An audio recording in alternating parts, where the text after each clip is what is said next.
अस्सलाम वालेकुम। मैं हूँ डाइटिशियन उजाला और आज मैं आपको बताने वाली हूँ डायरिया के मुतालिक। डायरिया जिसे उर्दू में इसहाल की बीमारी भी कहा जाता है। जब मौसम तब्दील होता है, यानी कि अभी आप लोग नोट कर रहे होंगे बारिशें वगैरह हो रही हैं आजकल और मौसम चेंज हो रहा है। जब मौसम चेंज हो रहा है तो ये डायरिया, टाइफाइड वगैरह इस किस्म की बीमारियाँ बहुत ज़्यादा बढ़ जाती हैं और ये बीमारियाँ बच्चों के लिए ख़ास तौर पे बड़ी ख़तरनाक हो सकती हैं। मैं आज आपको बताऊंगी कि डायरिया कैसे फैलता है और इसको न्यूट्रिशनली कैसे मैनेज किया जाता है, यानी इसमें खुराक क्या देनी चाहिए और किस तरीके से देनी चाहिए। डायरिया की सबसे पहले तो ये नोट कर लीजिए कि डायरिया की दो किस्में होती हैं। एक एक्यूट डायरिया होता है और एक क्रोनिक डायरिया होता है। एक्यूट डायरिया वो होता है जो अचानक से फैलता है और बच्चों को बहुत ज़्यादा नुकसान पहुंचाता है, यानी इसमें आप कह लें कि ज़िंदगी और मौत के मसाइल होते हैं। ये बच्चों का अगर डिहाइड्रेट हो जाए, खुदा न खास्ता उनकी डेथ भी हो सकती है और लाइक मतलब बहुत ज़्यादा डेंजरस हो जाता है ये। क्रोनिक डायरिया वो होता है बाज़ दफ़ा बच्चों में बहुत अरसे तक 2-2 3-3 महीने तक उनको मोशन लगे रहते हैं, उनको उनका स्टूल जो होता है वो नरम रहता है, लेकिन वो खा पी रहे होते हैं और उनकी ग्रोथ के ऊपर कोई फ़र्क नहीं हो रहा होता। तो वो क्रोनिक डायरिया होता है, वो इतना ज़्यादा नुकसानदेह नहीं होता। इसलिए मैं आपको एक्यूट डायरिया के बारे में मालूमात दूँगी। एक्यूट डायरिया जो होता है वो किसी इन्फेक्शन की वजह से फैल जाता है, या आप मुतासरा खुराक या मुतासरा पानी इस्तेमाल करते हैं, यानी जो पानी इस डायरिया के जरासीम से इन्फेक्टेड होता है वो अगर आप पी लें, वो अगर आप इस्तेमाल कर लें तो आपको डायरिया हो सकता है। क्योंकि मैं बच्चों के बारे में बात करूँगी ज़्यादा, उनके लिए ज़्यादा ख़तरनाक होता है, इसलिए मैं ज़िक्र बच्चों का ही करूँगी।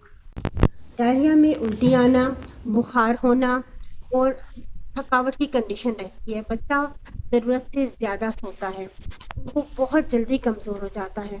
बच्चे खुराक या लिक्विड थिंग्स को अवॉइड करते हैं, उनको रिफ्यूज़ करते हैं कि हमने नहीं पीना या हमने नहीं खाना, उनको भूख नहीं लगती, ठीक है? उनका दिल नहीं करता कुछ खाने को। इस कंडीशन को हम लोग कहते हैं लॉस ऑफ एपेटाइट, जब बच्चों को भूख नहीं लग रही होती। लेकिन क्योंकि डायरिया होता है, डिहाइड्रेशन का ख़तरा होता है और बच्चों के बॉडी से इलेक्ट्रोलाइट्स ज़्यादा से ज़्यादा निकल रहे होते हैं, तो हम लोग को चाहिए कि हम बच्चों को हाइड्रेटेड रखें, यानी उन कोशिश करें कि पानी और पानी से बने हुए मशरूबात ज़्यादा से ज़्यादा इस्तेमाल करें। पानी को उबाल कर पिएँ। फल या फलों से बने हुए जो फुल लिक्विड्स होते हैं, यानी कि मिल्क शेक्स वगैरह या कोई भी जूस आप बनाते हैं, ब्लेंड करके बनाते हैं, तो वो अवॉइड करें। चीनी की मिकदार थोड़ी कम कर दें।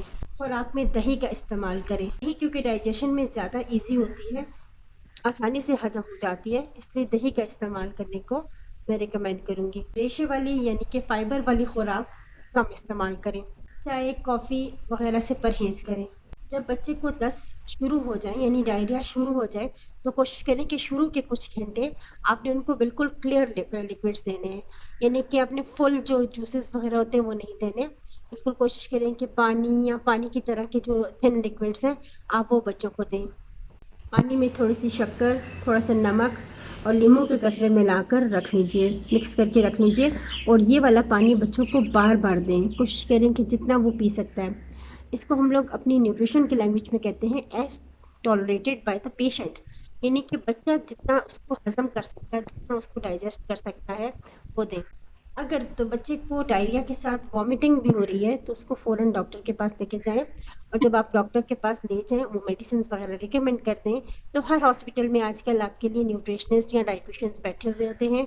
आप उनसे पूछें डॉक्टर से कि डाइटिशियन कहाँ मिलेंगे। आप उनसे अपने बच्चे की कंडीशन के मुताबिक डाइट प्लान बनवा लीजिए या न्यूट्रिशनल सजेशंस वो दे देते हैं आपको थोड़ी थोड़ी कि आपके बच्चे की कंडीशन ये है, तो आपने इसके मुताबिक इस तरह से देना है। जब बच्चे की कंडीशन में बेहतरी आ जाती है तो क्लियर लिक्विड से हम लोग हटा के थोड़ी सॉलिड की तरफ लेकर आते हैं, लेकिन कोशिश करें कि बच्चे को बहुत ज़्यादा खुराक एक साथ ना दें। जब आप बहुत ज़्यादा खुराक एक साथ देंगे तो मैदे के ऊपर बोझ बनेगा। इसको हम लोग न्यूट्रिशन की लैंग्वेज में कहते हैं स्मॉल फ्रीक्वेंट मील्स। आप तो थोड़ा थोड़ा से खुराक देते जाएँ ताकि वो टॉलरेट कर सके, जितना कि आपकी बॉडी टॉलरेट कर सके आप उसको देते जाएँ। क्योंकि बच्चे फूल की तरह होते हैं, जैसे ही उनको कोई बीमारी लगती है स्पेशली डायरिया, तो वो बिल्कुल मुरझा से जाते हैं, बहुत कमज़ोर हो जाते हैं। मेरे बेटे को जो कि 4 इयर्स का है, اس کو آج کل ڈائریا ہوا ہے، تو اسی لیے میں نے سوچا کہ میں ویڈیو بناؤں اور باقی لوگوں کو بھی انفارم کروں کہ ڈائریا کو آپ نے کس طریقے سے مینیج کرنا ہے۔ تو میں کوشش کرتی ہوں کہ اس کو ہر 2 گھنٹے بعد تھوڑی سی خوراک دیتی ہوں۔ پہلے دن تو اس کو بالکل لکوڈس پہ میں نے رکھا ہوا تھا، لیکن کیونکہ ظاہر ہے بچے بہت زیادہ نازک ہوتے ہیں، تو خالی لکوڈ دینے سے اس کا ٹھیک نہیں ہوتے، ٹھیک ہے، ان کے اندر ویکنیس آ جاتی ہے۔ تو جیسے ہی اس کے دست تھوڑے سے کنٹرول ہوئے ہیں، تو میں نے تھوڑا تھوڑا سا اس کو خوراک دینا شروع کر دی ہے، تاکہ وہ بچہ جو ہے نا جو اس نے انرجی کو لاس کیا ہے یا اپنی جو ان کی پروٹینس کی لاس ہوئی ہیں وہ ریکور ہو سکے۔ اسی طرح کی اور معلومات حاصل کرنے کے لیے دیکھتے رہیے میری ویڈیوز، اور لائک کیجئے، شیئر کیجئے، اگر یوٹیوب پہ دیکھ رہے ہیں تو سبسکرائب کیجئے، اگر انسٹاگرام یا فیس بک پہ دیکھ رہے ہیں تو فالو کیجئے۔ اپنے بچے کی کنڈیشن یا اپنی کنڈیشن کے مطابق ڈائٹ پلان بنوانے کے لیے اپوائنٹمنٹ لیجئے۔ شکریہ۔